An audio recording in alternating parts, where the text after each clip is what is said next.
யாவரையும் மிகுந்த அன்போடு வாழ்த்துகின்றோம். இந்த மனமகிழ்ச்சி நாளின் காலவெளியிலும் நாம் இருக்கிற இடங்களிலே எல்லாம் வல்ல ஆண்டவரை ஆராதித்து மகிமைப்படுத்தும்படியாக நாம் ஆயத்தப்படுகிறோம். ஜெபத்தோடு இந்த ஆராதனை பங்கு பெற உங்கள் யாவரையும் அன்போடு கேட்டுக்கொள்கிறேன்.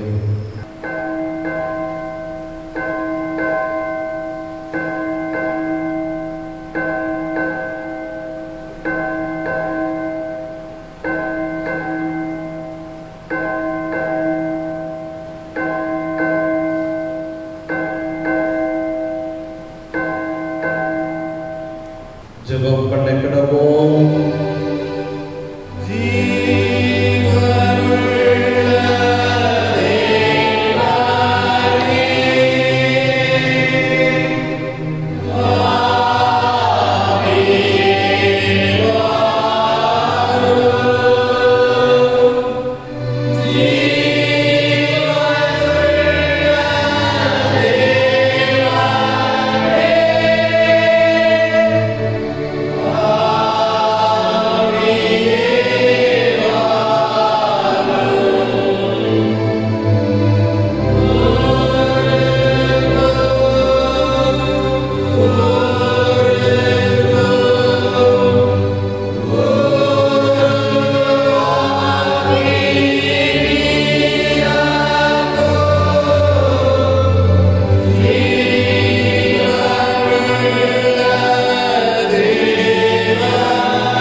இந்த மகிமையான ஆராதனைக்காக ஸ்தோத்திரம் செலுத்துகிறோம். இன்னும் வரையிலும் உடைய கிருபை கரங்களோடு கூட இருந்து எங்களை தாங்கி ஏந்தி சுமந்து தப்புவித்து நீர் எங்களை ஆச்சரியமாக வழிநடத்திக் கொண்டிருக்கிறீரே உமக்கு ஸ்தோத்திரம் செலுத்துகிறோம். எங்கள் மீது வைத்திருக்கிற உடைய அன்பையும் இரக்கத்தையும் உடைய கிருபையும் ஒருமிசை எண்ணி பார்த்து உம்முடைய பிள்ளைகளாக உம்மை தொழுது கொள்ளும்படியாக நாங்கள் ஆயத்தப்படுகிறோம். சூழல் நிமித்தமாக ஆலயத்திற்குள்ளே வந்து உம்மை தொழுது கொள்ளும்படியாவிட்டால் நாங்கள் இருக்கிற இடங்களிலே பயபக்தியோடு பரிசுத்தத்தோடு உம்மை தொழுது கொள்வதற்கு பரிசுத்த ஆவியானவர் எங்களுக்கு உதவி செய்யும். இந்த ஆராதனை மூலமாக உமது நாம் மகிமைப்படட்டும். இந்த ஆராதனை பங்கு பெறுகின்ற ஒவ்வொருவரையும் ஆண்டவர் பெயர் சொல்லி ஆசீர்வதியும். தொடர்ந்து உடைய பிரசன்னம் உடைய வழியிடத்திலும் எங்களோடு இருப்பதாக இயேசு கிறிஸ்துவின் மூலம் வேண்டிக் கொள்கிறோம் பிதாவே. ஆண்டவருடைய திருநாமத்திற்கு மகிமை உண்டாக. நாம் யாவரும் இணைந்து 200 கீதங்களில் 5வது பாடலை நாம் பாடுகிறோம். 200 கீதங்களில் 5வது பாடல் பூலோகத்தாரே என்ற பாடல்.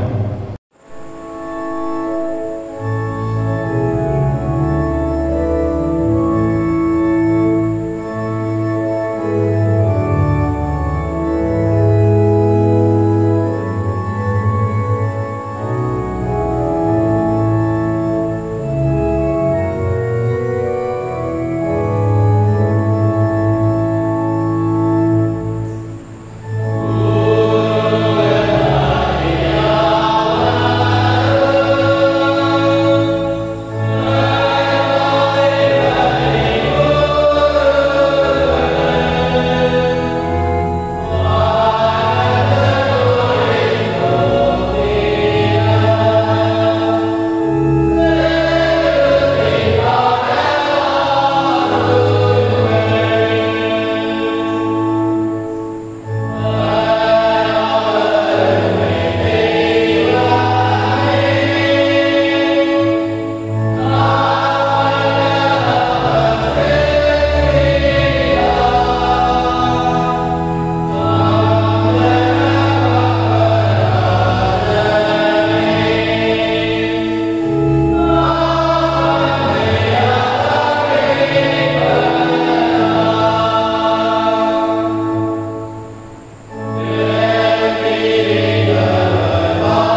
ஆவியின் ஏவுதலால் எங்கள் இருதயத்தின் சிந்தனைகளை சுத்தம் பண்ணியருளோம்.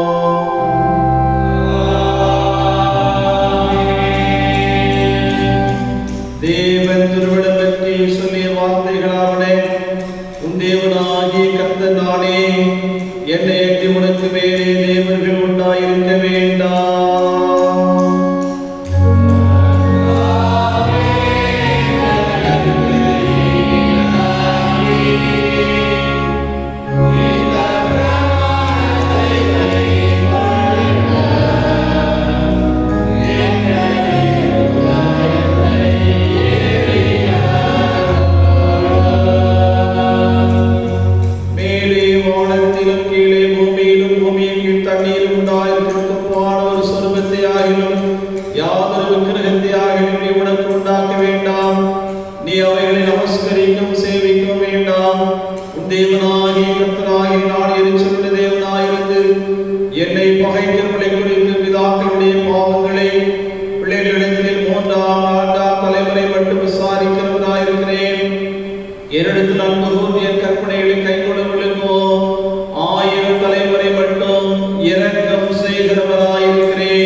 உடைய இருதயம் அவருடைய கழுதை என்று மறுக்குள்ளே யாதொன்றையும் இச்சியாதிருப்பாயாக.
அப்போஸ்தலனாகிய பரிசுத்த பவுல் கொரிந்தியருக்கு எழுதின முதலாம் நிருபம் 11ஆம் அதிகாரம் 1ஆம் வசனம் முதல் அடங்கி இருக்கிறது. 1 கொரிந்தியர் 11ஆம் அதிகாரம் 1ஆம் வசனம் முதல்.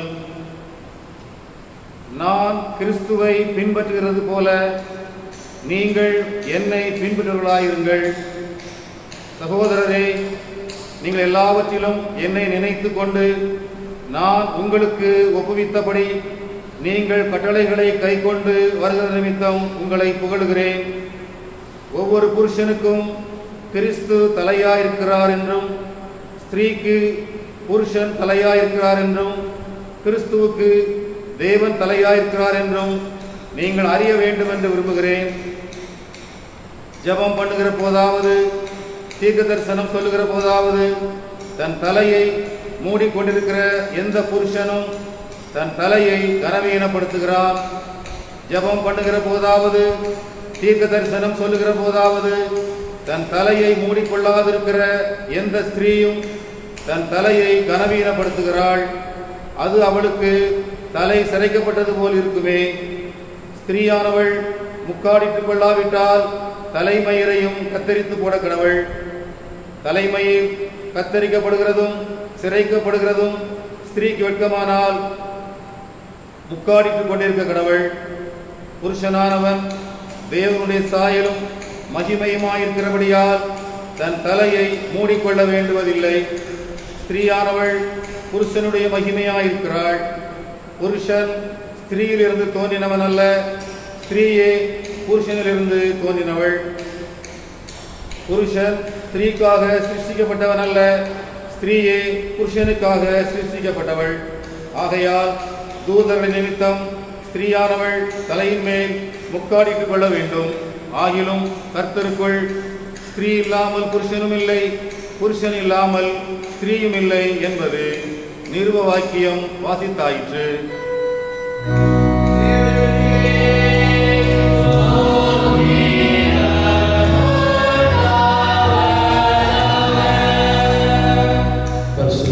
சுவிசேஷ வாக்கியம் பரிசுத்த லூக்கா எழுதின சுவிசேஷம் 9ஆம் அதிகாரம் 23ஆம் வசனம் முதல் அடங்கியுள்ள ஆண்டுடைய வார்த்தையை கேளுங்கள். பரிசுத்த லூக்கா 9ஆம் அதிகாரம் 23ஆம் வசனம் முதல். பின்பு இயேசு எல்லாரையும் நோக்கி, ஒருவன் என் பின்னே வர விரும்பினால் அவன் தன்னைத்தான் வெறுத்து தன் சிலுவையை அனுதினமும் எடுத்துக்கொண்டு என்னை பின்பற்ற கடவன். தன் ஜீவனை ரட்சிக்க விரும்புகிறவன் அதை இழந்து போவான்.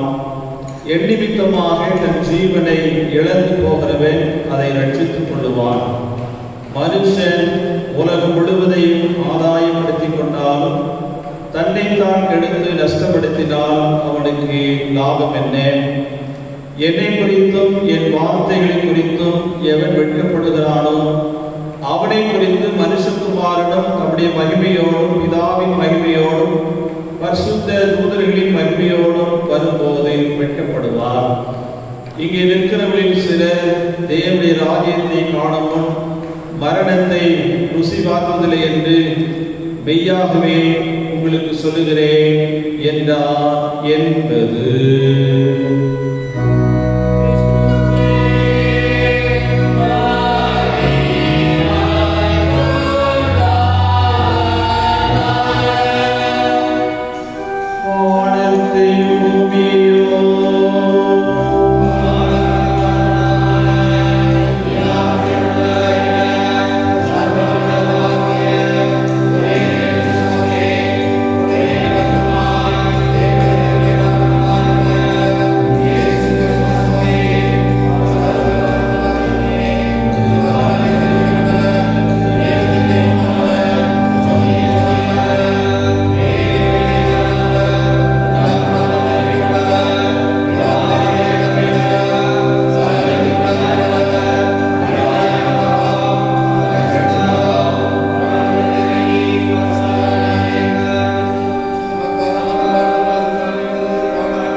கிறிஸ்துவுக்குள்ளானவர்களே, உங்கள் யாவரையும் அன்போடு வாழ்த்துகின்றோம்.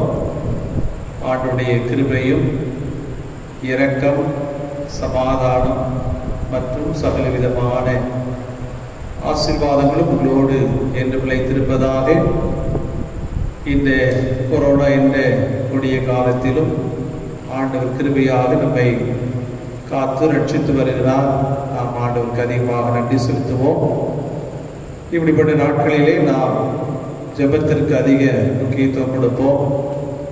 இன்னும் ஆண்டவரை நெருங்கி ஆண்டவருக்குள்ளாக வளர்ந்து பெருக எல்லாம் வல்ல ஆண்டவர் நமக்கு அருள் புரிவாராக.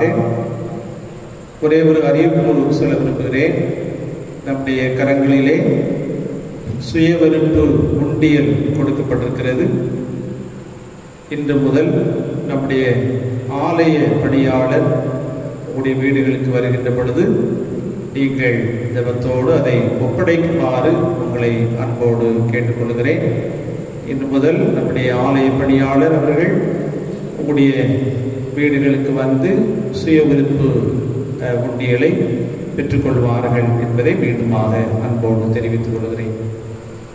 இந்த வாரத்திலே தங்களுடைய பிறந்த நாளை ஆசரிக்கிறவர்கள் 5ஆம் தேதி Mrs M Jenisa, wife of Mr டேப்ரிஸ் ரிச்சர்ட். 6ஆம் தேதி மிஸ்டர் ஏ டேவிட் வெல்கிமேஷா, son of Mr Arulraj Samuel. 7ஆம் தேதி மிஸ்டர் பி பொன் ராஜகுமார். 7ஆம் தேதி Mrs C Ruth, wife of Mr P Jebaselvin Devakumar. 7ஆம் தேதி Mr S Vinu Joshua, son of Mr Sam Manohar. 9ஆம் தேதி Mrs P Chella Jegatha, wife of Mr J Edward C Kennedy. 9ஆம் தேதி செல்வியஸ் Ida Dorothy, doctor of Mr Simon Arulraj. 9ஆம் தேதி T Benson Raj, son of Mr S Titus Beninraj. 10ஆம் தேதி செல்வண்டி Deepan, son of Mr Thevar Kalanjiyam. 11ஆம் தேதி Mr Immanuel Jayaprabhu, care of Mr A Stalin. இந்த வாரத்திலே தங்களுடைய பிறந்த நாள் திருமண நாளை ஆசரிக்கிறவர்கள் 5ஆம் தேதி Mr E Vinod John Godwin, Mrs Niranjana Wilson தம்பதியர். 6ஆம் தேதி Mr K Prince Jabez Mrs Magdalene தம்பதியர். 10ஆம் தேதி reverend L Robert Williams Mrs Glory Robert தம்பதியர். 11ஆம் தேதி Mr S Anandaraj Mrs A Punitha தம்பதியர். இப்பொழுதும் இவர்களை வாழ்த்தி பாடகர் குழுவினர் பாடுவார்கள்.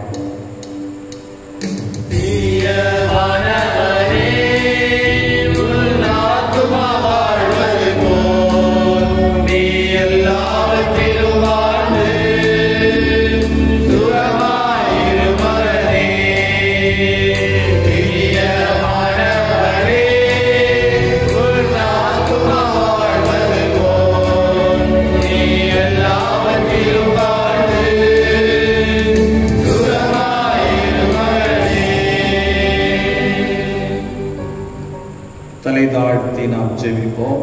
பரிசுத்தை நன்மையினால் முடிசூட்டுகிற எங்கள் பரிசுத்தமுள்ள தந்தையே, இந்த வாரத்திலும் தங்களுடைய பிறந்த நாளை ஆசரிக்கிற நம்முடைய பிள்ளைகள் யாவருக்காகவும் திருச்சபையாக இணைந்து ஜெபிக்கிறோம். அப்பா, ஒவ்வொருவரையும் நீர் பெயர் சொல்லி ஆசீர்வதியும்.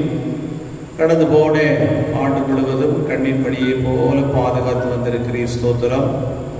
இந்த புதிய ஆண்டு நம்முடைய பிள்ளைகள் ஒவ்வொருவருக்கும் மிகுந்த ஆசீர்வாதமாக இருக்கட்டும். அவ்விதமாக இந்த வாரத்திலே தங்களுடைய திருமண நாளை கொண்டாடுகிற எல்லா தம்பதியர்களுக்காக ஜெபிக்கிறோம். குடும்பமாக இணைத்த நாள் முதல் நிமிட வரையிலும் குடும்ப வாழ்க்கையில் நீர் பாராட்டிய எல்லா நன்மைகளுக்காக ஆசீர்வாதங்களுக்காக நாங்கள் உங்களுக்கு ஸ்தோத்திரம் செலுத்துகிறோம்.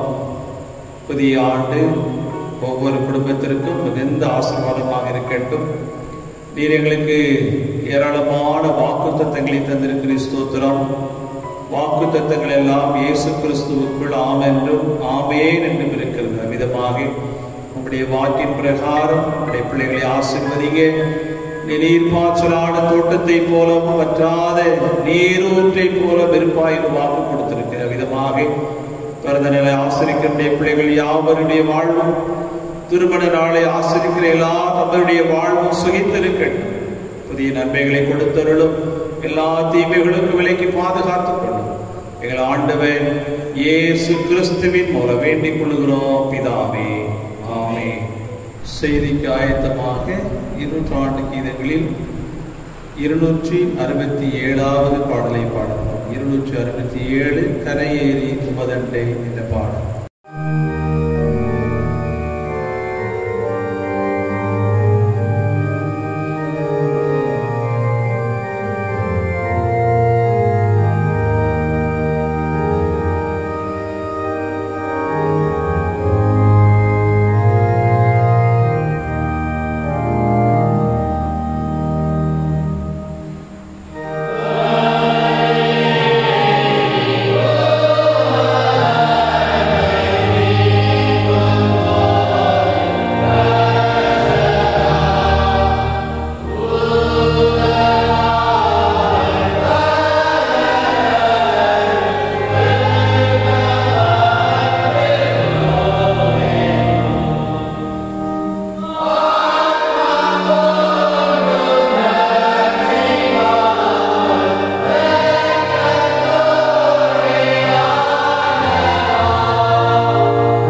தாழ்த்தி ஜெபிப்போம். அன்பின் பிதாவே, உம்முடைய குமாரனாகிய இயேசு கிறிஸ்துவின் மூலம் நாங்கள் பெற்று அனுபவிக்கிற எல்லா நன்மைகளுக்காக ஸ்தோத்திரம். இப்பொழுதும் இயேசு கிறிஸ்துடைய திருவார்த்தைகளை நாங்கள் சிந்திக்கின்ற பொழுது என்னோடு எங்களோடு பேசும் இயேசு கிறிஸ்துவின் மூலம் வேண்டிக் கொள்கிறோம் பிதாவே, ஆமென். அன்பானவர்களே, இந்த நாளிலும் நாம் சிந்திக்கும்படியாக நம்முடைய திருச்சபை கொடுத்திருக்கிற பொருள் சீசத்துவமே சிறந்தது. பரிசுத்த லூக்கா எழுதின சுவிசேஷம் 9ஆம் அதிகாரம் 23ஆம் வசனம். இயேசு எல்லாரையும் நோக்கி, ஒருவன் என் பின்னே வர விரும்பினான், அவன் தன்னைத்தான் வெறுத்து தன் சிலுவையை அனுதினமும் எடுத்துக்கொண்டு என்னை பின்பற்ற கடவன். சீஷத்துவம், டிசைபிள்ஷிப் என்று சொல்லப்படுகிறது. ஒருவேளை டிசைபிள் என்று சொன்னால் மாணவர் அல்லது பின்பற்றுபவர், ஃபாலோயர். இந்த நாளிலே இந்த தலைப்பின் அடிப்படையிலே நாம் சிந்திக்கின்ற பொழுது, முதலாவது சூழலை நாம் பார்க்கின்ற பொழுது, இயேசு கிறிஸ்து சீசர்களோடு ஜெபித்துக் கொண்டிருந்தார். அப்படிப்பட்ட சூழ்நிலையிலே சீசரிடத்திலே ஒரு கேள்வி கேட்டார். ஜனங்கள் என்னை யார் என்று சொல்லுகிறார்கள்? ஒவ்வொருவரும் ஒவ்வொரு விதமான பதிலை சொன்னார்கள். சிலர் உம்மை யோவான் ஸ்நானகன் என்று சொல்லுகிறார்கள், சிலர் எலியா தீர்க்கதரிசி என்று சொல்லுகிறார்கள், சிலர் பூர்வ காலத்து தீர்க்கதரிசிகளில் ஒருவர் என்று சொல்லுகிறார்கள் என்று சொன்னார்கள். உடனடியாக இயேசு சொன்னார், அப்படியானால் நீங்கள் என்னை யார் என்று சொல்லுகிறீர்கள்? உடனே பேதுரு சொன்னார், நீர் ஜீவனுள்ள தேவனுடைய குமாரனாகிய கிறிஸ்து என்று சொன்னார். யார் என்பதை பேதுரு புரிந்து கொண்டவராக பதில் சொன்னவுடனே, ஆண்டவர் இயேசு இதை ஒருவருக்கும் சொல்ல வேண்டாம் என்று சொல்லிவிட்டு ஒரு காரியத்தை சொல்லுகிறார். மனுஷகுமாரனாகிய நான் பல பாடுகள் படவும், மூப்பராலும் பிரதான ஆசாரியராலும் வேத பாரகராலும் ஆகாதவனுக்கு தள்ளப்படவும் கொல்லப்படவும் 3ஆம் நாளில் உயிர்த்தெழுந்திருக்கவும் வேண்டும் என்று சொன்னார். இந்த வார்த்தையை கேட்டவுடனே பேதுரு உடனடியாக என்ன சொன்னார் தெரியுமா? மத்தேயு 6 எழுதுகின்ற பொழுது பேதுரு அவரை தனியே அழைத்து கொண்டு போய், ஆண்டவரே, இது உமக்கு நேரிடக்கூடாது. ஆண்டவர் இயேசு பேதுருவை பார்த்து சொன்னார், எனக்கு பின்னாக போ சாத்தானே, நீ எனக்கு இடரலாயிருக்கிறாய். தேவனுக்கு ஏற்றவைகளை சிந்தியாமல் மனுஷருக்கு ஏற்றவைகளை சிந்திக்கிறாய் என்று பேதுருவை கடிந்து கொள்கின்றார். கடிந்து கொண்ட பிற்பாடு, என்னை பின்பற்ற வேண்டுமானால் நீ என்ன செய்யணும்? எனக்கு சீஷராக இருக்க வேண்டுமானால் நீங்கள் என்ன செய்ய வேண்டும் என்பதை குறித்து இந்த 23ஆம் வசனத்திலே கூறுகிறார். பின்பற்றுபவர்கள் அல்லது சீஷராக இருக்க வேண்டும் என்று விரும்புகிறவர்கள் எப்படி இருக்க வேண்டும் என்பதைத்தான் இந்த வசனத்திலே ஆண்டவர் இயேசு சொல்கிறார். எப்படி இருக்க வேண்டும்? முதலாவதாக 23ஆம் வசனத்தை நாம் பார்க்கின்ற பொழுது ஆண்டவர் என்ன சொல்கிறார்? ஒருவன் என் பின்னே வர விரும்பினான் என்று ஆண்டவர் சொல்கிறார். அப்படியானால் இயேசு கிறிஸ்துவை பின்பற்ற வேண்டுமானால் எப்படி பின்பற்றணுமா? விருப்பத்தோடு பின்பற்ற வேண்டும். விரும்பினால் என்ற வார்த்தை அந்த ஆண்டவர் இயேசு கிறிஸ்து பயன்படுத்துகிறார். மற்றவர்கள் கட்டாயப்படுத்துவதன் மூலமாக அல்ல, முழு மனதோடு ஆண்டவர் இயேசு கிறிஸ்துவை பின்பற்றுவது. ஒருவேளை இன்றைக்கு இயேசு கிறிஸ்துவை பின்பற்றுவது என்று சொன்னால் இயேசு கிறிஸ்துனுடைய போதனைகளையும் இயேசு கிறிஸ்துனுடைய ஆலோசனைகளையும் நாம் கைக்கொள்வது. ஆகவேதான் ஆண்டவர் இயேசு கிறிஸ்து சொன்னார், நீங்கள் முழு இருதயத்தோடும் முழு மனதோடும் முழு பலத்தோடு என்ன செய்யணும்? அன்பு கூற வேண்டும். அரைமுறையாக பின்பற்றுவது அல்ல, அரைமுறையாக அவருடைய வார்த்தையை ஏற்றுக்கொள்வது அல்ல. அல்லது சிலர் இயேசு கிறிஸ்துவை பின்பற்றுவது போன்று நடிப்பது, மாய்மாலமான வாழ்வு வாழ்வது. ஆனால் ஆண்டவர் சொல்கிறார், விருப்பத்தோடு விரும்ப வேண்டும். அன்பானவர்களே, இயேசு கிறிஸ்துவை பின்பற்றும்படியாக நாம் அழைக்கப்பட்டவர்கள். நாம் முழுமனதோடு அவரை பின்பற்றுகிறோமா அல்லது அரைமுறை மனதோடு பின்பற்றுகிறோமா? பவுல் தன்னுடைய கடிதத்தில் எழுதுகின்ற பொழுது, கொரிந்து திருச்சபையானது இரு மனதோடு செயல்பட்டது. ஆண்டவரை பின்பற்றுவது போன்ற ஒரு வாழ்வு, அதே சமயத்திலே உலகத்தையும் உலகத்தின் ஆசாபாசங்களையும் பின்பற்றுவது. ஆகவே 2 கொரிந்தியர் 6ஆம் அதிகாரம் 14ஆம் வசனத்திலே பவுல் எழுதுகிறார், நீதிக்கும் அநீதிக்கும் சம்பந்தம் ஏது? ஒளிக்கும் இருளுக்கும் ஐக்கியம் ஏது? தேவனுடைய ஆலயத்திற்கும் விக்கிரகங்களுக்கும் சம்பந்தம் ஏது? பாருங்கள், தேவனுடைய ஆலயத்திற்கு வருவது, மற்ற வழிபாடுகளுக்கும் செல்லுவது. பவுல் கடிந்து கொள்ளும் விடமாக சொல்கிறார், நீங்கள் முழுமனதோடு ஆண்டவரை பின்பற்ற வேண்டும். அன்பானவர்களே, இந்த நாட்களிலே நம்முடைய வாழ்க்கையிலே ஆண்டவரை விருப்பத்தோடு வாஞ்சையோடு பின்பற்ற வேண்டும். யாக்கோபு தன்னுடைய நிருபத்திலே எழுதுகின்ற பொழுது 1ஆம் அதிகாரம் 8ஆம் வசனத்திலே, இரு மனம் உள்ளவன் தன் வழிகள் எல்லாம் நிலையற்றவன். 2 மனது. ஆகவேதான் பழைய பாட்டிலே எலியா தீர்க்கதரிசி அழகாக சொல்லுகிறார், கவனிங்க, கர்த்தர் தெய்வமானால் கர்த்தரை பின்பற்றுங்கள், பாகால் தெய்வமானால் பாகாலை பின்பற்றுங்கள். கர்த்தரை பின்பற்றுவது பாகாலை பின்பற்றுவது அல்ல. ஆண்டவர் இயேசு கிறிஸ்து அதைத்தான் சொல்லுகிறார், விருப்பத்தோடு என்னை பின்பற்ற வேண்டும். ஒருவனின் பின்னே வர விரும்பினால் என்ற வார்த்தையை அங்கே நாம் படிக்கிறோம். இரண்டாவதாக, இயேசு கிறிஸ்துவை பின்பற்றுவது எவ்விதமாக நாம் பின்பற்ற வேண்டும்? வெறுக்க வேண்டிய காரியங்களை வெறுத்துவிட்டு பின்பற்ற வேண்டும்.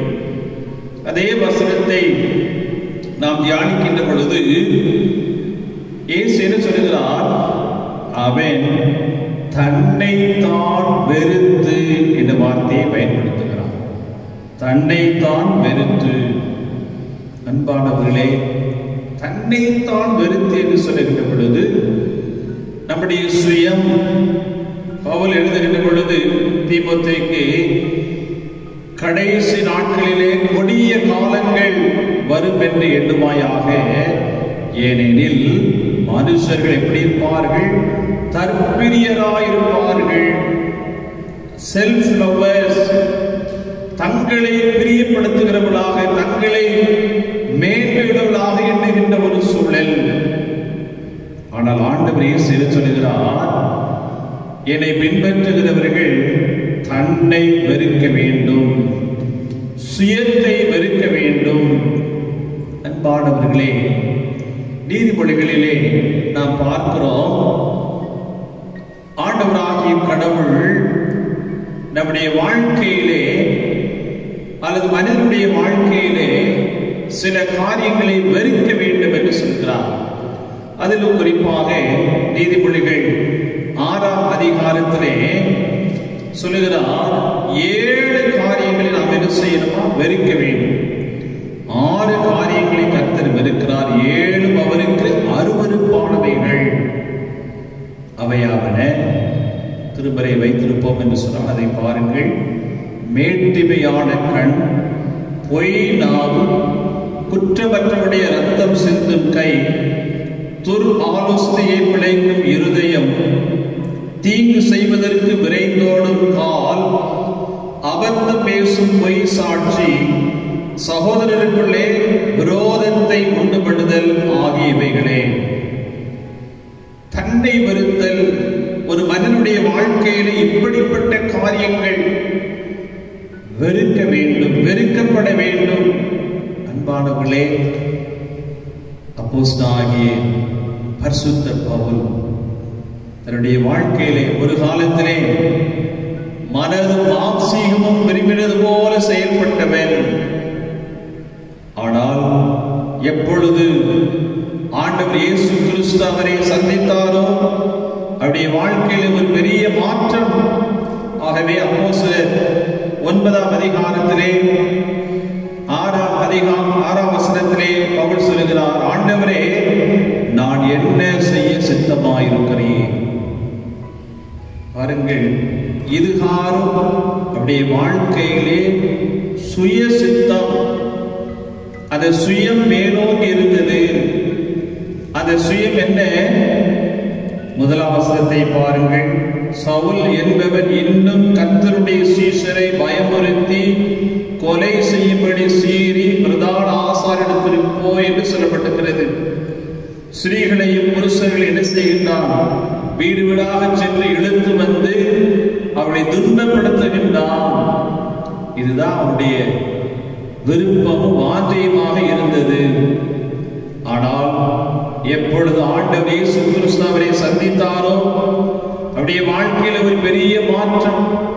ஆண்டவர் வெறுக்கின்ற காரியங்களுடைய வாழ்க்கையில இருந்தது. ஆனால் எப்பொழுது ஆண்டவர் அவரை சந்தித்தாரோ அவருடைய வாழ்க்கையில ஒரு பெரிய மாற்றம். இனி சுய சித்த வேண்டாம். ஆண்டவரே, இனி நாடல்ல, அவர் சொல்லுகிறார், இனி நாடல்ல, கிறிஸ்துவே எனக்குள் பிழைத்திருக்கிறார்.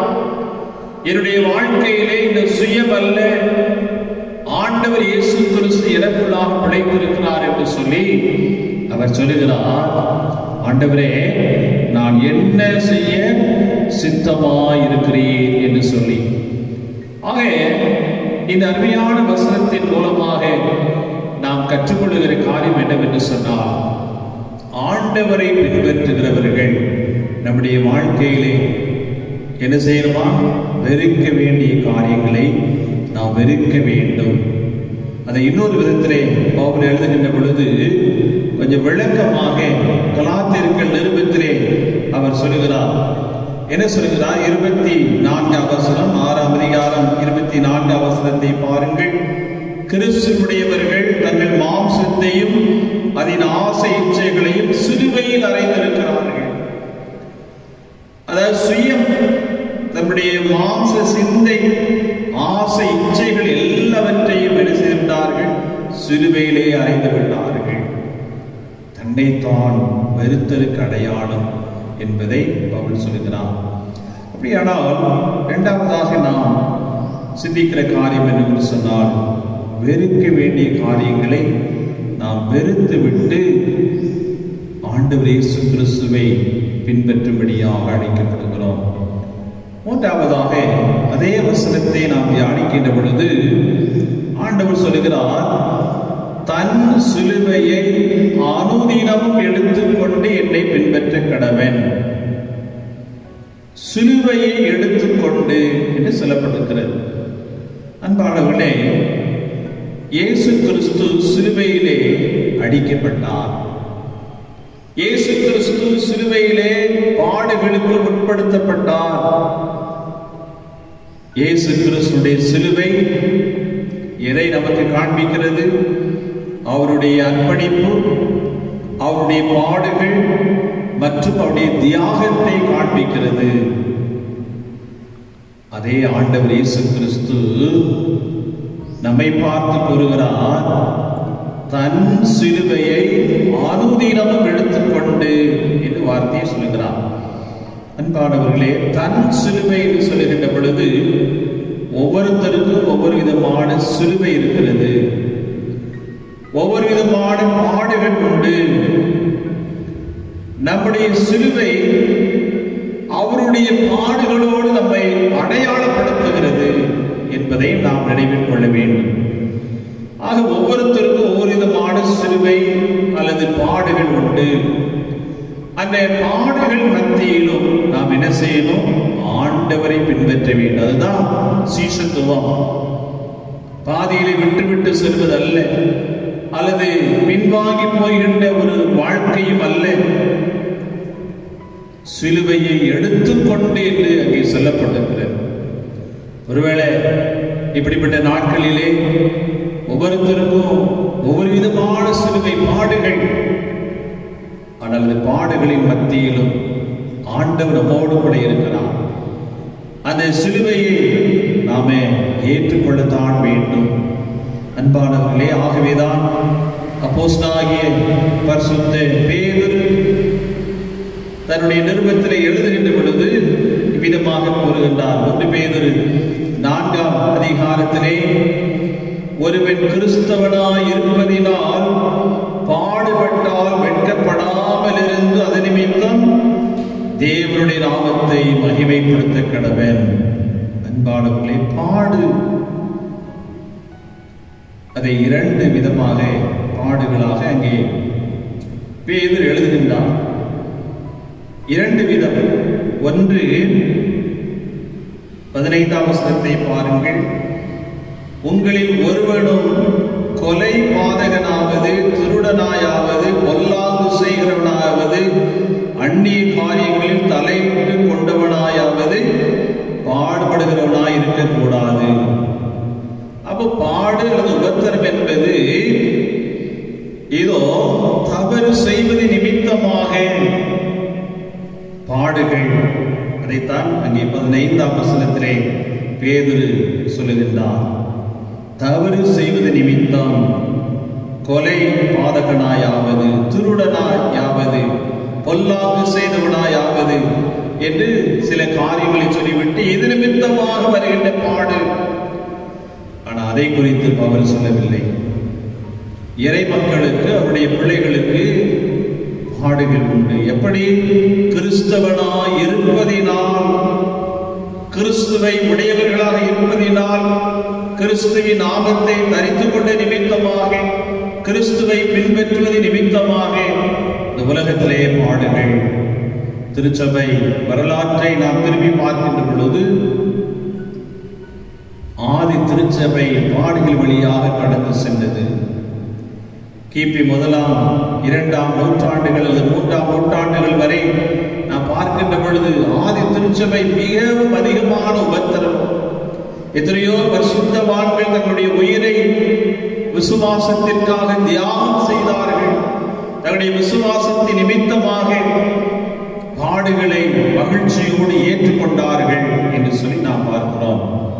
அன்பானவர்களே, இதோ தன் சிலுவையை எடுத்துக்கொண்டு என்னை பின்பற்ற கடவன். அப்படியானால் ஒவ்வொருவரும் பாடுகளின் மத்தியிலும் நாம் ஆண்டவரை பின்பற்றும்படியாக அழைக்கப்படுகிறோம். இறுதியாக பேதுரு ஒரு கேள்வி கேட்கிறார் ஆண்டவரிடத்தில். மத்தேயு சுவிசேஷம் 19ஆம் அதிகாரம் 27ஆம் வசனத்தை நாம் படிக்கின்ற பொழுது அங்கே பேதுரு ஆண்டவரிடத்திலே ஒரு கேள்வி கேட்கிறார். பேதுரு இயேசுவை நோக்கி, இதோ நாங்கள் எல்லாவற்றையும் விட்டு உம்மை பின்பற்றினோமே. சீசர்கள் என்று சொன்னாலே பின்பற்றுகிறவர்கள். பேதுரு சொன்னார், நாங்கள் நீர் என்னை அழைத்தவுடன் நாங்கள் எங்களுடைய மலையெல்லாம் விட்டுட்டு உம்மை பின்பற்றி வந்தோம். எல்லாவற்றையும் விட்டு உம்மை நாங்கள் பின்பற்றினோமே. எங்களுக்கு என்ன கிடைக்கும் என்று சொன்னார். பாருங்கள், இது பேதுரு ஆரம்ப காலத்திலே கேட்ட கேள்வி. ஆனால் இயேசு கிறிஸ்து மரித்து உயிர்த்து மரத்திற்கு சென்ற பிற்பாடு அவர் என்ன செய்தாரு? அங்கே விசுவாசத்திலே உறுதியாக நிலைத்திருந்தார். ஆனால் அவருடைய ஆரம்ப கேள்வி என்ன? எங்களுக்கு என்ன கிடைக்கும்? இன்றைக்கு அநேகருடைய கேள்வி இதுதான். என்ன கிடைக்கும்? என்ன கிடைக்கும்? அதாவது மிஷனரி ஊழியம் செய்கிற மக்கள் அடிக்கடி சொல்லுவார்கள், நாங்க இயேசு கிறிஸ்துவை ஏற்றுக்கொண்ட எங்களுக்கு என்ன கிடைக்கும்? அன்பானவர்களே, இன்னைக்கு அநேகருடைய எதிர்பார்ப்பு அதுதான். நான் ஜெபம் பண்ண எனக்கு என்ன கிடைக்கும்? நான் ஆலயத்துக்கு வருவதனால எனக்கு என்ன கிடைக்கும்? நான் இந்தந்த நற்காரியங்களை செய்வதனால எங்களுக்கு என்ன கிடைக்கும்? இயேசு கிறிஸ்துவை பின்பற்றுவதனாலே எனக்கு என்ன கிடைக்கும்? பேதுருடைய கேள்வி, அநேகருடைய கேள்வி அதுதான். ஆனா ஆண்டவர் என்ன சொன்னா தெரியுமா? நீங்க என்ன பின்பற்றினா என்ன செய்ய மாட்டீங்க? ஒரு நாள் உங்களை கைவிட மாட்டேன். 28ஆம் 29ஆம் வசனத்தை நாம படித்து பார்க்கின்ற பொழுது, மத்தேயு 19ஆம் அதிகாரம் 28ஆம் 29ஆம் வசனங்களிலே ஆண்டவர் இயேசு கொடுக்கிற ஆசீர்வாதத்தை பாருங்கள். அதற்கு இயேசு மறுஜென்ம காலத்திலே, பாருங்கள், மறுஜென்ம நித்திய ஆசீர்வாதம், இம்மைக்குரிய ஆசீர்வாதம் உண்டு என்று சொல்லுகிறார். நித்திய ஆசீர்வாதம் மாத்திரமல்ல, 29ஆம் வசனத்திலே என் நாமத்தை நிமித்தம், ஆண்டவராகிய இயேசு கிறிஸ்துவின் நாமத்தை நிமித்தம் எல்லாவற்றை விட்டு நீங்க வந்திருக்கீங்களே, உங்களுக்கு என்ன கிடைக்கும்? ஆண்டவர் சொல்கிறார் பாருங்கள், அவன் நூறத்தனையாய் அடைந்து நித்திய ஜீவனையும் சுதந்திரித்துக் கொள்வான். இந்த உலகத்திலேயும் உனக்கு ஆசீர்வாதம் உண்டு, 100 மடங்கு ஆசீர்வாதம். அதே சமயத்திலே நித்திய ஜீவனையும் சுதந்திரித்துக் கொள்வான். ஆக இம்மைக்குரிய ஆசீர்வாதங்கள் உண்டு, மறுமைக்குரிய ஆசீர்வாதங்கள் உண்டு என்பதை இந்த 28ஆம் 29ஆம் வசனங்கள் மூலமாக ஆண்டவர் இயேசு கிறிஸ்து பேதுருவுக்கு அங்கே பதில் சொல்லுகிறார். எல்லாவற்றை விட்டு நாங்கள் உண்மை பின்பற்றினோமே, எங்களுக்கு என்ன கிடைக்கும்? இதை விட என்ன ஆசீர்வாதம் வேணும்? இம்மையிலேயும் ஆசீர்வாதம், மறுமைக்குரிய ஆசீர்வாதங்களையும் ஆண்டவர் கொடுப்பேன் என்று வாக்கு கொடுக்கிறார். அன்பானவர்களே, இந்த மனமகிழ்ச்சி நாளிலும் சீடர்களாக அவரை பின்பற்றுவர்களாக வாழும்படியாக நாம் அழைக்கப்பட்டிருக்கிறோம். அன்றைக்கு சீஷர்கள் அழைக்கப்பட்டவர்கள், நாமும் ஆண்டவருடைய கிருபையினாலே அவரை பின்பற்றும்படியாக அழைக்கப்பட்டிருக்கிறோம். அதை நாம் நினைத்து பார்த்து தொடர்ந்து நாம் விருப்பத்தோடு ஆண்டவரை பின்பற்றுவோம். வெறுக்க வேண்டிய காரியங்களை வெறுத்துவிட்டு ஆண்டவரை பின்பற்றுவோம். இதோ ஒவ்வொருத்தருக்கும் கொடுக்கப்பட்டிருக்கிற சிலுவை அல்லது பாடு, அவைகளை நாம் ஏற்றுக்கொண்டு ஆண்டவரை பின்பற்றுவோம். விசுவாசத்திலே நிலைத்திருப்போம். நாம் இந்த கொடிதான ஒரு காலங்களில் நம்முடைய விசுவாசம் உறுதியாக இருக்க வேண்டும். இந்த சிலுவை இதை எடுத்துக்கொள்ள வேண்டும். ஒவ்வொருத்தருக்கும் ஒரு விதமான சிலுவை. அப்படியானால் அவரை நாம் பின்பற்றுகின்ற பொழுது ஆண்டவர் நம்மை ஆசீர்வதிக்கிறார். பூமிக்குரிய ஆசீர்வாதங்களை கொடுக்கிறார், நித்திய ஆசீர்வாதங்களை கொடுக்கிறார். அப்படிப்பட்ட ஆசீர்வாதங்களை ஆண்டவர் நமக்கு கொடுத்து அவருடைய சீஷர்களாக சீஷிகளாக நாம் அவரை பின்பற்றுவோம்.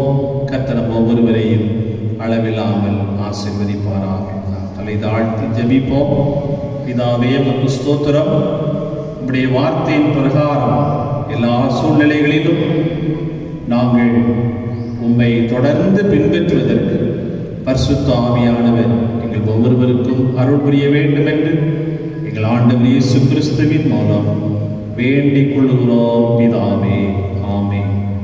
நம்மை அர்ப்பணிக்கும் இடமாக 200 கீதங்களில் 425வது பாடலை பாடுகிறோம். 425 இயேசு நாமம் ஒன்றை நம்புவீர் என்ற பாடல்.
நோக்கி பார்க்கும் கிருபை எங்களுக்கு செய்திருக்கிறேன். உமக்கு ஸ்தோத்திரம்.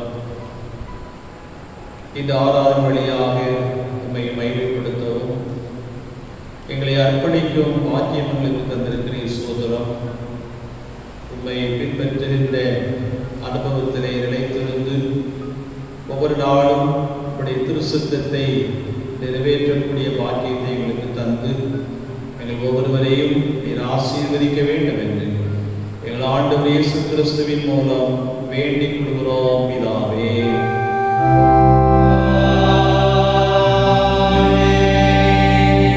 ஜெபம் பண்ண கிடவோம். உங்கள் பாவங்களின் நிமித்தம் இதயத்தோட உண்மையாய் மனஸ்தாபப்பட்டு பிறரிடத்தில் அன்பு சிநேகமாயிருந்து இது தேவனுடைய கற்பனை கை கொண்டு புதிதாக்கப்பட்டவர்களாய் அவருடைய பரிசுத்த மாற்றத்தில் நடப்போம் என்று தீர்மானித்திருக்கிற நீங்கள் விசுவாசத்தோடு சேர்ந்து உங்களுக்கு ஆதரவு உண்டாக இந்த பரிசுத்த சாக்கிரமத்தை வாங்கிக் கொள்ளுங்கள்.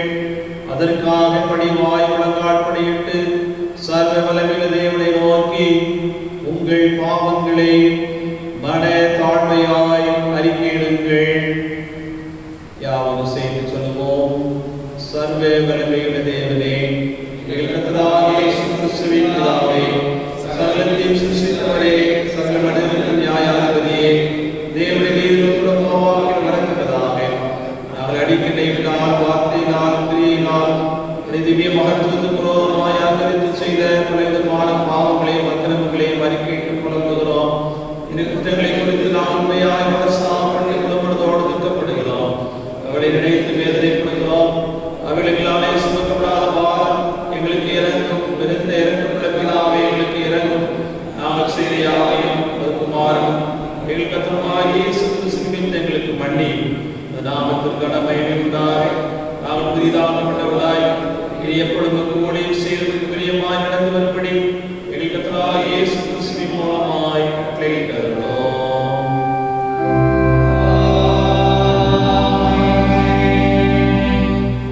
உத்தம மனஸ்தாபத்தோடும் உண்மையான விசுவாசத்தோடும் நம்மிடத்திற்கு மனதிருக்கிற யாவருக்கும் பாவ மன்னிப்பு அருளி செய்வோம் என்று மிகுந்த இரக்கமாய் வாக்குத்தத்தம் செய்திருக்கிறேன். நம்முடைய பரமபிதாவாகிய சர்வவல்ல தேவன் நம்முடைய கர்த்தராகிய இயேசு கிறிஸ்து நிமித்தம் உங்களுக்கு இறங்கி உங்கள் பாவங்களை எல்லாவற்றையும் மன்னித்து அவைகள் உங்களை விடுதலையாக்கி சகல நன்மையை உங்களை உறுதிப்படுத்தி நிலைநிறுத்தி நித்திய ஜீவகரையில் சேர்ப்பாராக.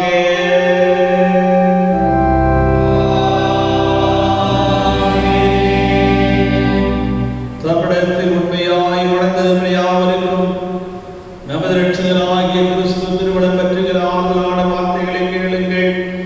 வருத்தப்பட்டு பாரம் சுமக்கிறவர்களே, நீங்கள் எல்லாரும் இடத்தில் வாருங்கள், நான் உங்களுக்கு இளைப்பாறுதல் தருவேன். பாவிகளை ரட்சிக்க கிறிஸ்து இயேசு உலகத்தில் வந்தார் என்கிற வார்த்தை உண்மையும் எல்லா அங்கீகரிப்புக்கு பாத்திரமானது. ஒருவன் பாவம் செய்வானால் நீதிபதியாயிருக்கிற இயேசு கிறிஸ்து நமக்காக பிதாவிடத்தில் பரிந்து பேசுவதாயிருக்கிறார். நம்முடைய பாவங்களை நிவர்த்தி செய்கிற கிருபாதார பலி அவரே. உங்கள் இதயத்தை உயர்த்துங்கள்.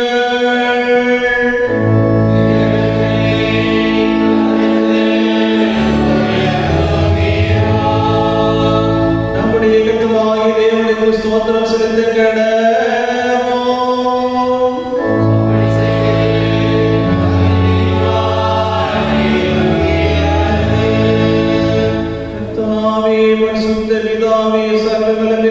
தேவனே, நாங்கள் காலத்தில் எவ்விடத்திலும் தேவனுக்கு ஸ்தோத்திரம் செலுத்துகிறது மிகவும் தகுதி எங்களுக்கு விசேஷித்த கடமையுமாயிருக்கிறது. ஆதலால் தூதரோடும் பிரதான தூதரோடும் பரமசபை அனைத்தோடும் நாங்களும் ஐம்பது நாமத்தை புகழ்ந்து மேன்மைப்படுத்தி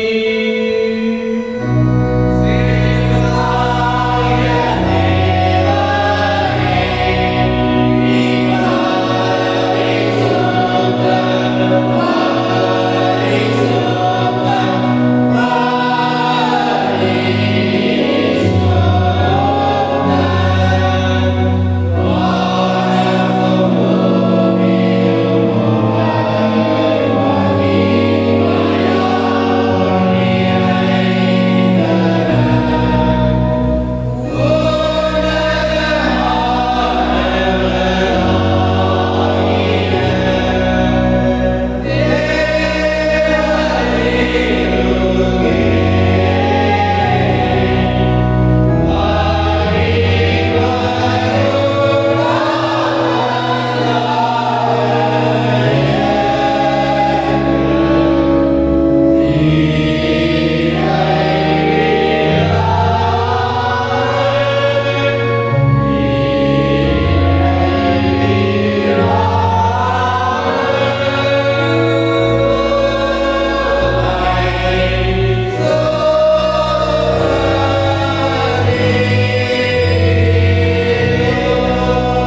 இரக்கமுள்ள கர்த்தாவே, எங்கள் சுயநீதி நம்பி நம்முடைய பந்தியில் சேர முடியாமல் தேவனுடைய அளவற்ற இரக்கத்தையே நம்பி செல்கிறோம். உடைய வேதியை கீழ்வு துடுக்கிகளை பொறுக்கிக் கொள்ள நாங்கள் பார்த்ததல்ல. ஆனால் தேவனீர் எப்பொழுதும் இரக்கம் சில லட்சப்படி மாறாத ஆண்டவராயிருக்கிறேன். ஆகையால் கிருபையுள்ள கர்த்தாவே, முதன்மையான குமாரனாகிய இயேசு கிறிஸ்துவின் சரீரத்தால் எங்கள் பாவமுள்ள சரீரம் சுத்தமாகி அவருடைய விளைவிருந்த இரத்தத்தால் ஆத்துமா கழுவப்படுவதற்கும் எப்பொழுது நாங்கள் அவருக்குள்ளும் அவர் எங்களுக்குள்ளும் வாசமாயிருப்பதற்கும் ஏற்ற விதமாய் சரீரத்தை புசித்து அவருடைய இரத்தத்தை பானம் பண்ண எங்களுக்கு கிருபை செய்தருளோம்.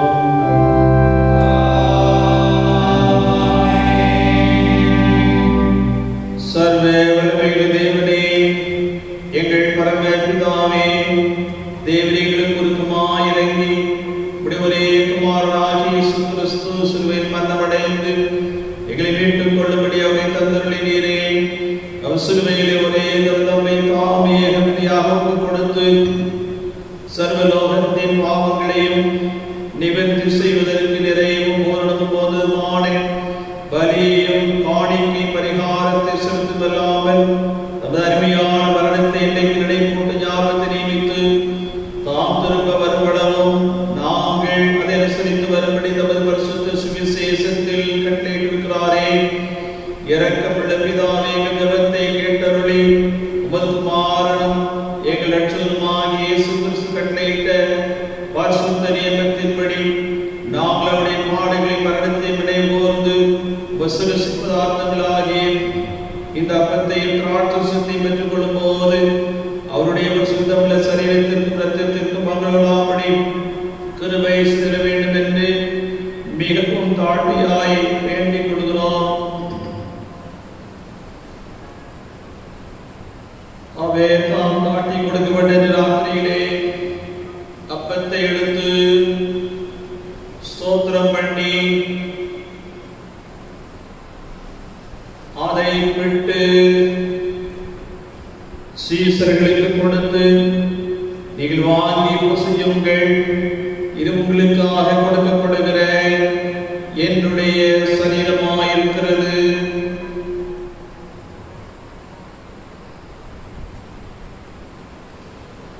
என்னிடையே ஒவ்வொரு செய்யுங்கள் என்றால் அப்படியே போதனமடைந்த பின்பு அவர் பாத்திரத்தை எடுத்து ஸ்தோத்திரம் பண்ணி அவர்களுக்கு கொடுத்து, நீங்கள் எல்லாரும் இதிலே பானம் பண்ணுங்கள், இது பாவனை கொண்டாபடி உங்களுக்கு அவருக்கு ஆசைப்படுகிற புது உடன்படிக்கைக்குரிய என்னுடைய இரத்தமாயிருக்கிறது.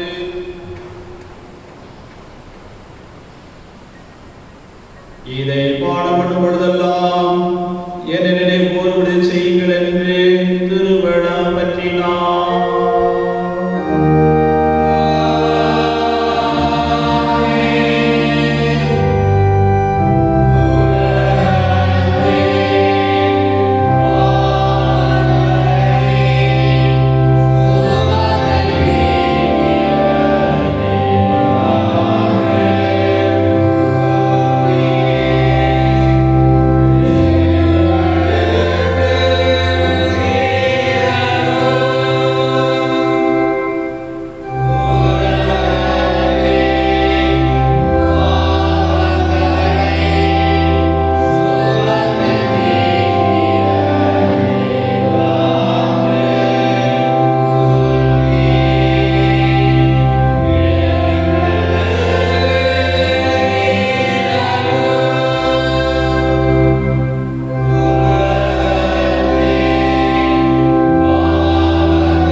ஜெபம் பண்ணக்கணுமோ?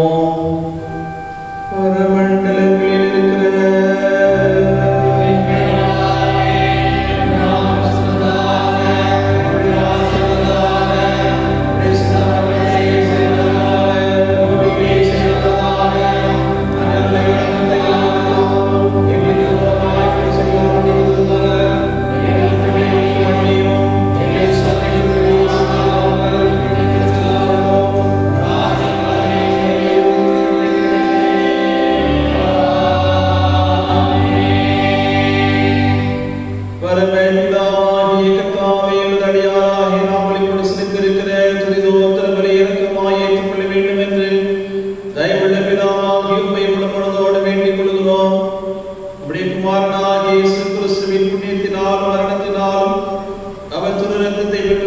விசுவாசத்தின் மூலமாய் நாங்கள் மற்றபடி சபை அனைத்தும் பாவ மன்னிப்பையும் அவர் பாடுகளினால் எல்லா நன்மைகளை பெற்றுக் கொள்ளும்படி தேவனை கிருபை செய்ய வேண்டும் என்று மிகவும் தாழ்மையாய் பிரார்த்திக்கிறோம். கர்த்தாவே, சரீரம் ஆத்துமாவாகிய எங்களை முழுவதும் தேவனின் புத்தியும் பரிசுத்தமுள்ள ஜீவ பலியாக ஒப்புக் கொடுக்கிறோம். இப்பொழுது பரிசுத்த நற்கீழ் பங்கு பெற்றிருக்கிற எல்லாரையும் தேவனின் கிருபையினால் பரமாசமாத்தினால் ஒளிப்பள்ள வேண்டும் என்று பணிவாய் வேண்டிக் கொள்கிறோம். அநேக விதமாயிருக்கிற எங்கள் பாவங்களினாலே தேவனிற்கு எந்த மேல் செலுத்துகிற மாத்திராயிருக்கும் எங்கள் பாத்திரம் தேவனை கவனியாமல் எங்கள் கர்த்தராகிய இயேசு கிறிஸ்து நிமித்த எங்கள் குற்றங்களை மன்னித்து எங்கள் கடமையின்படி நாங்கள் செலுத்தியிருக்கிற பணிவிடை ஏற்றுக்கொள்ள வேண்டும் என்று பிரார்த்திக்கிறோம். அவரோடும் பரிசுத்த ஆவியோடும் ஐக்கியமாய் இருக்கிற தேவனிற்கு அவர் மூலமாய் சகல மகிமையும் என்னென்றைக்கும் உண்டாவதாக.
இந்த ஆராதனை மூலமாக நாங்கள் உம்மை மகிமைப்படுத்த உம்முடைய ஆசீர்வாதங்களை பெற்றுக்கொள்ள நீர் எங்களுக்கு கிருபை செய்திருக்கிறீர். உமக்கு ஸ்தோத்திரம். நாங்கள் சிந்தித்த வண்ணமாக ஒருவனின் பின்னே வர விரும்பினால் அவன் தன்னை தான் வெறுத்து தன் சிலுவை எடுத்துக்கொண்டு அனுதினமும் என்னை பின்பற்ற கடவன் என்று சொல்லி, ஆமாண்டவரே, நாங்கள் சீஷர்களாக வாழும்படியாக அழைக்கப்பட்டிருக்கிறோம். சீஷத்துவத்தினுடைய தன்மைகளை எங்களுடைய வாழ்க்கைகளை காண்பிக்கவும் இயேசு கிறிஸ்துவின் அடிச்சுவடுகளை பின்பற்றவும் எங்களுக்கு கிருபை செய்யும். விசேஷமாக தென்காசி வடக்கு சியோன் நகர் சேகரத்திற்காக ஸ்தோத்திரம். எல்லா சபைகளுக்காக நன்றி சொல்கிறோம். திருச்சபையின் எல்லா குடும்பங்களையும் நீர் ஆசீர்வதியும். எங்களுடைய ஆவிக்குரிய வாழ்க்கையிலே ஒவ்வொருவரும் உம்மை பின்பற்றத்தக்கதாக நீர் உதவி செய்யும். உலகத்தை பார்த்து சோரம் போய்விடாதபடி எப்பொழுதும் உண்மையை நோக்கி பார்த்து ஆண்டவரே உம்முடைய நாமத்தை மகிமைப்படுத்தக்கூடிய கிருபைகளை எல்லாருக்கும் கொடுத்து நீர் ஆசீர்வதியும். கொடிதான காலங்களிலே உம்மை நம்பியிருக்கிறோம். நீர் எங்களை கைவிடாத நேசர், அதற்காக உங்களுக்கு ஸ்தோத்திரம் செலுத்துகிறோம். இதோ நீர் எங்களுக்கு நிறைய வாக்குத்தத்தங்களை தந்திருக்கிறீர், உங்களுக்கு நன்றி சொல்கிறோம்.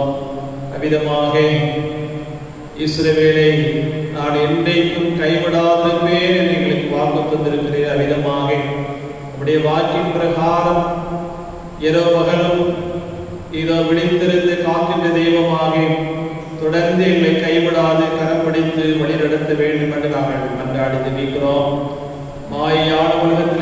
கொண்டிருக்கிறோம். தீமைகளும் பாவங்களும் நோய்களும் நிறைந்த ஒரு உலகத்திலே வாழ்ந்து கொண்டிருக்கிறோம்.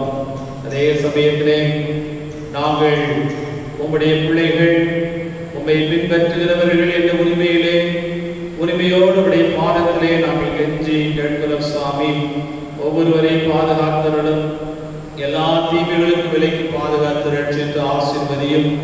தனிப்பட்ட தேவைகள், குடும்ப தேவைகளை எல்லாம் சந்திக்க சுவாமி. அன்பின் கர்த்தாவே, நன்மையான காரியங்களுக்காக காத்திருக்கிற பிள்ளைகளுக்காக ஜெபிக்கிறோம். நன்மையான காரியங்கள் கைகூடி வர பண்ணும். ஆசீர்வாதத்தை பெற்றுக் கொள்வதற்கு தடையாக இருக்கிற எல்லா விதமான தடைகளையும் இயேசுவின் நாமத்தினாலே மாற்றி போட வேண்டும் என்று நாங்கள் ஜெபிக்கிறோம்.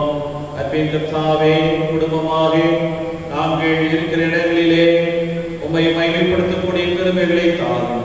யோசேப்பின் கூறுகிறவனமாக நானும் என் வீட்டாரும் என்றால் கர்த்தரையே சேவிப்போம் என்று சொல்லி குடும்பமாக உம்மை சேவித்து உம்மை மகிமைப்படுத்தக்கூடிய கிருபைகளை தாரும். அன்பின் கர்த்தாவே, இந்த உலகத்திலே எத்தனையோ கொடூரமான சம்பவங்கள் நடைபெற்றுக் கொண்டிருக்கிறது சுவாமி. இதோ மக்களுக்கு பாதுகாப்பாற்ற நன்மை, மக்களை பாதுகாக்கின்றவர்கள் இதோ கொடூரமாக நடத்துகின்ற சூழலையெல்லாம் நாங்கள் பார்க்கிறோம், கேள்விப்படுகிறோம். குறிப்பாக சாத்தான்குளம் பகுதியிலே அருமையான தகப்பனும் மகனும் மரிந்து போனத செய்தியெல்லாம் நாங்கள் கேள்விப்பட்டு வருந்துகிறோம். அப்பா, துக்கப்படுகிறோம். அந்த குடும்பத்தாருக்கு வேண்டிய ஆறுதலை கொடுத்தரும். ஆண்டவரே, உம்மை நேசிக்கின்ற குடும்பம் சுவாமி, அந்த அருமையான தாயாருக்காக, பிள்ளைகளுக்காக, குடும்பத்திற்காக, இந்த வேளையிலுக்காக திருச்சபையாக ஜெபிக்கிறோம். அப்பா, நீரே இந்த குடும்பத்தை ஆதரவுபடுத்தியருளும். அன்பின் கர்த்தாவே, இந்த இரண்டு பேருடைய ஆண்டவரே கொடூரமான சம்பவங்களை எல்லாம் உலகமே பார்த்து கொண்டிருக்கிறது சுவாமி. காரணமான மக்கள் மனம் திரும்பட்டும். நீதியின் தேவன் அந்த குடும்பத்திற்கு வேண்டிய நீதியை செய்ய வேண்டும் என்று நாங்கள் மன்றாடி ஜெபிக்கிறோம். நாங்கள் வாழ்கிற சமுதாயத்திலே இப்படிப்பட்டதான சம்பவங்கள் நடைபெறாதபடிக்கு நீ காத்துக்கொள்ளும். இதோ மக்களை பாதுகாக்க வேண்டியவர்கள் அர்ப்பணிப்போடு பாதுகாக்கக்கூடிய கிருபைகளை கொடுத்தருளும் சுவாமி. நாங்கள் ஜெபிக்கிறோம். மாத்திரமல்ல, பல காரணங்களினாலே சோர்வுற்றிருக்கிற மக்களுக்காக ஜெபிக்கிறோம். ஆண்டவரே, ஒவ்வொருடைய வாழ்விலும் ஆண்டவர் போதுமானவராக இருந்து வழி நடத்தும். தீமைகளுக்கு விலக்கி பாதுகாத்துக் கொள்ளும். திருச்சபை பிள்ளைகள் மற்ற இடங்களிலே, தூர இடங்களிலே, தமிழ்நாட்டின் பல இடங்களிலே, பல மாநிலங்களிலே, அயல் நாடுகளில் வசிக்கும் ஒவ்வொருவருக்காக நாங்கள் ஜெபிக்கிறோம்பா. ஒவ்வொருவரையும் ஆண்டவரே கண்ணின் மணியை போல பாதுகாத்துக் கொள்ளும். நாங்கள் உண்மை நம்பி வாழுகிற சுவாமி. ஆண்டவரே, கர்த்தரை நம்புவதனுடைய அவருடைய கிருபை சூழ்ந்து கொள்ளும் என்று சொல்லப்பட்டிருக்கிறது. அப்படிப்பட்டதான காரியங்களுடைய கிருபை சூழ்ந்து கொள்ளட்டும். கொடிய நோயினாலே பாதிக்கப்பட்டிருக்கிற மக்களுக்கும் நீர் உதவி செய்யும். இந்த கொடிய நோயான முற்றிலுமாக அழிந்து போக நாம் ஜெபிக்கிறோம்ப்பா. ஆண்டவரே, நாம் ஜெபித்துக் கொண்டிருக்கிறோம், விடாப்படியாக ஜெபிக்கிறோம். உலக மக்கள் எல்லாம் ஜெபித்துக் கொண்டிருக்கிறார்கள். கிருபையாக இறங்கி உதவி செய்யும். இந்த வேளையிலும் ஆங்காங்கே இருக்கிற இடங்களிலே இந்த ஆறாலே ஜெபத்தோடு பங்கு பெற்றுக் கொண்டிருக்கிற ஒவ்வொருவரையும் நீர் ஆசீர்வதியும். எங்களை தாழ்த்தி அர்ப்பணித்து ஜெபிக்கிறோம். துதிகர மகிமைப்புகள் எல்லாவற்றையும் செலுத்துகிறோம். எங்கள் ஆண்டவர் இயேசு கிறிஸ்துவின் மூலம் வேண்டிக் கொள்கிறோம் பிதாவே.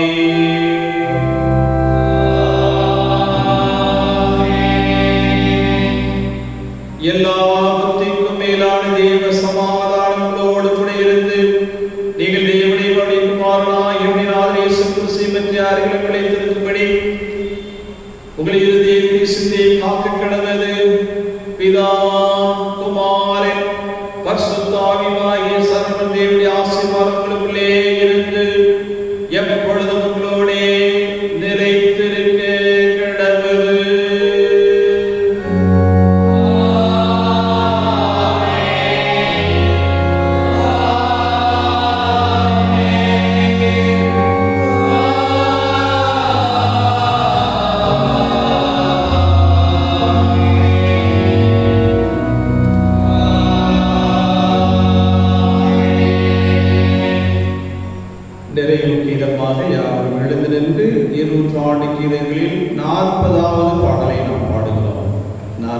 முதலாவது பாடல் எல்லாருக்கும் ஆண்டதா என்ற பாடல்.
தொடர்ந்து ஆண்டுடைய கிருபையும் சமாதானமும் சகலவிதமான ஆசீர்வாதங்களும் உங்களோடு என்று நிலைத்திருப்பதாக.